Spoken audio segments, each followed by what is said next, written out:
Now, Alex Eala, she was given a special security, thousands of Filipinos who tried to get a glimpse of the star on. Start in Manila, 11 in the morning local time. Traffic tangled along EDSA. A sports bar in Quezon City already half full, because the match they're waiting for doesn't begin until 6 in the evening their time, and nobody is going to miss it. Move west to Mallorca, where the academy that shaped her sits quiet, because she hasn't been there in weeks. She's been gone, chasing a grass season nobody saw coming. Move north to London. Southwest postcode SW19, the All England Club, where on Tuesday the 30th of June, 2026, a 21-year-old named Alexandra Eala will walk onto court 12 as the number 29 seed at Wimbledon. And here is the number that should stop you. Before her, the highest-ranked Filipina in the history of professional tennis was Marisol Yanez, who reached world number 284 back in 1999. Eala enters Wimbledon at number 30. 254 ranking spots. One generation. That is the gap a single player has closed for an entire country. And on Tuesday afternoon, that gap walks out onto the grass. To understand why Tuesday matters, rewind 8 days. Bad Homburg, Germany. A grass court tune-up event most casual fans scroll past. Eala wasn't there alone in the singles draw. She was on a doubles court, partnering Venus Williams. 5-time Wimbledon singles champion. Venus Williams. The woman whose name is practically carved into the building Eala is about to walk into. Venus spoke about her partner afterwards, calling her very competitive on the court and saying she hoped they'd play together again. Tennis royalty doesn't share a doubles court with someone it considers a tourist. The Bad Homburg week is the quiet anointment that makes Tuesday's walkout feel less like an arrival and more like a confirmation of something that has already happened.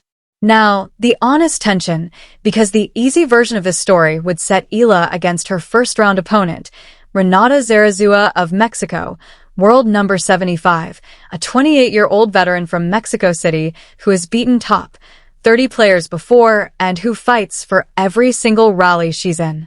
That framing would be lazy and it would be unfair. Zarazua isn't the obstacle. The obstacle is the weight. A country of roughly 113 million people, almost none of whom grew up around professional tennis, is watching one player carry an entire sport into a stadium where no Filipino of any gender has ever been seated before. That's the pressure. And it's a pressure Eala has had only weeks to learn to manage at this scale, because her grass court resume barely existed 3 months ago. This is only her second Wimbledon main draw. The seed reflects her ranking. It doesn't reflect a long Wimbledon track record, because she doesn't have one yet. So the tension is real, and it sits inside her, not across the net. Eala herself has named it. Speaking to the Los Angeles Times last week, she said the tour is a place where pressure thrives, and that with the level of attention now following her, some would argue there's added weight. But in her own words, it only holds the power that you give it. That sentence is the entire scaffolding of Tuesday afternoon. A 21-year-old, 3 weeks removed from her first grass title, has decided that the weight of 113 million people is something she gets to define the size of. We'll see on court 12 whether that decision holds. The evidence that she belongs at the seeding line begins with the seeding itself. Number 29, confirmed by the WTA's rankings update of June 22nd. Eala is the first Filipino player, male or female, ever seeded at a Grand Slam singles event. Not first this decade. First, full stop. The ceiling she just shattered didn't have a crack in it. It was solid. And the ranking that earned her that seed didn't come from junior reputation or potential talk. It came from a surface that barely existed in her professional game 90 days ago. On the 7th of June in Birmingham, she won the Lexus Birmingham Classic, a WTA 125 event on grass. The final went 3 sets, 5-7, 6-3, 7-5 over Nikola Bardunkova. Her first grass court title. The second WTA 125 trophy of her career. The surface was new. The result already wasn't. And the moment Birmingham ended, the Berlin draw was waiting. Inside that Berlin draw was the world number 2. Here is where the climb steepened.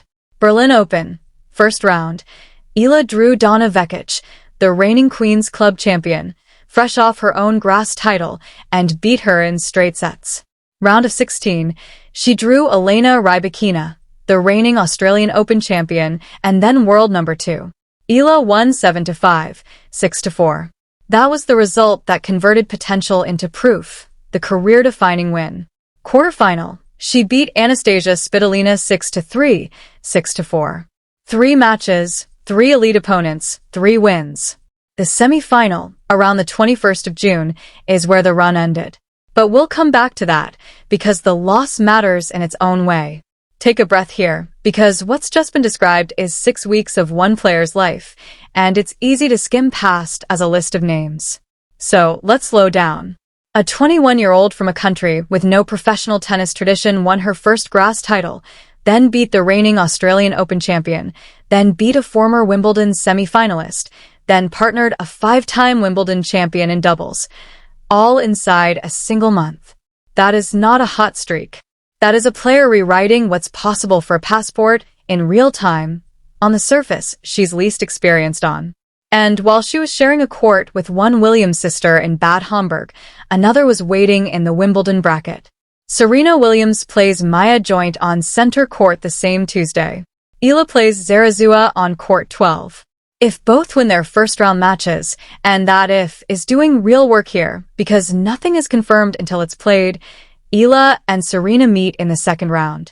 When asked about it by the Los Angeles Times, Eala answered with the kind of line that tells you exactly who she is at 21. I'd love a matchup with her, but then I'd also love to get to the second round. It's deflection, but it's mature deflection. The bracket has handed her a storyline written for cinema, and she's keeping her eyes on the Mexican veteran in front of her first. That's the only correct answer. But before any of that, before the potential second round, before the center court speculation, there is the pattern that has followed her everywhere. And Tuesday is just its newest chapter. The Los Angeles Times, in its feature last week, documented the diaspora phenomenon match by match. Nurses from Birmingham showing up at her tournament there. Engineers from Berlin filling sections of the Berlin Open Draw. Students from Melbourne. Families from Toronto. At the 2026 Australian Open, Filipino fans formed queues for Court 6 that the venue simply couldn't accommodate. Eala called Australia kind of insane in her own words. Tagalog chants now appear at her matches the way Portuguese chants follow IGA Swiatek.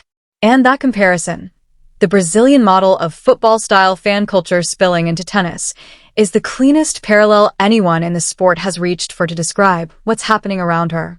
So, when Filipino flags appear in the stands on Court 12 on Tuesday, they are not a surprise.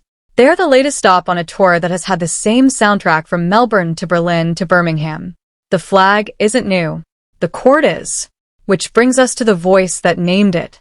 Mary Jo Fernandez, former world number 4, 2-time Grand Slam doubles champion, ESPN analyst, was asked about Eala for the same Los Angeles Times feature. Her answer, on the record, June 29th, it's next level. She brings a whole new demographic and crowd to watch our sport.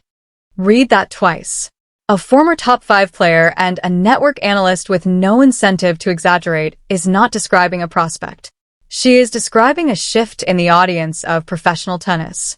A whole new demographic is not language anyone uses casually. Backing her up on the same record is Venus Williams, who shared that Bad Homburg doubles court 10 days ago and called Eala very competitive. And working behind all of it is Joan Bosch, Eala's coach since 2023, who told the Times he tries to keep his player focused on the tennis itself, one goal, an achievable goal, and described her as having a good mindset for how to achieve things. 3 voices. 3 tiers of authority. All current within the same news cycle. All saying versions of the same thing. This player is real, and what's around her is unusual. Now scale it out. The Philippines is the 13th largest country in the world by population.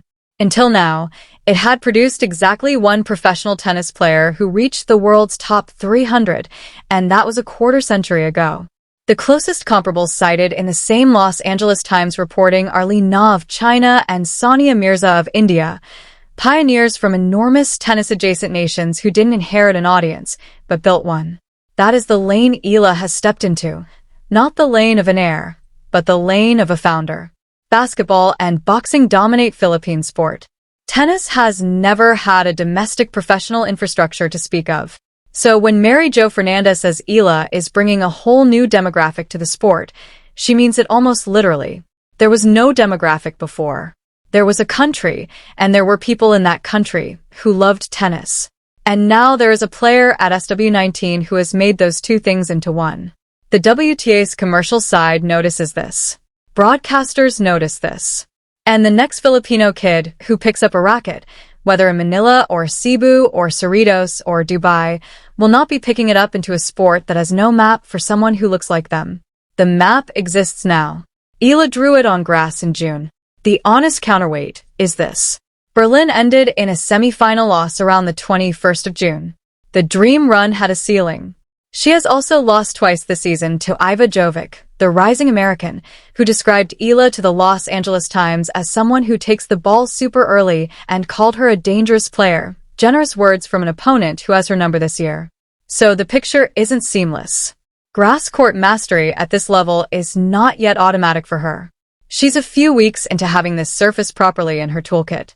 Tuesday could go any number of ways. And the answer she's already given in advance is that pressure only holds the power you give it. That isn't a guarantee. It's a posture. And it's the posture she's chosen to walk onto court 12 wearing. So here's where we land. 254 spots, one generation. That gap isn't closed by Tuesday's scoreboard. It was closed by the seeding line drawn before the first ball was even struck. What Mary Jo Fernandez called next level didn't arrive at Wimbledon. It arrived at Wimbledon's door because of Berlin, Birmingham, Melbourne, and every court in between. There's a small detail in the Los Angeles Times feature that stayed with me. Eala mentioned she was swimming off a beach in the Philippines when Filipino fans recognized her in the water. Her line, "Honestly, no place is unexpected anymore." A beach in the Philippines. A grass court in southwest London. The distance between those two places used to be the whole problem. On Tuesday afternoon, it stops being one. Whatever happens against Arizua, whatever happens if Serena is waiting in the second round, Alex Eala has already done the thing no Filipino had ever done. She belongs in the room she just walked into. If you want to follow her bracket through the rest of Wimbledon with us, the second round, whoever it brings, and every match after, subscribe and we'll see you on court 12. Tennis Unfiltered.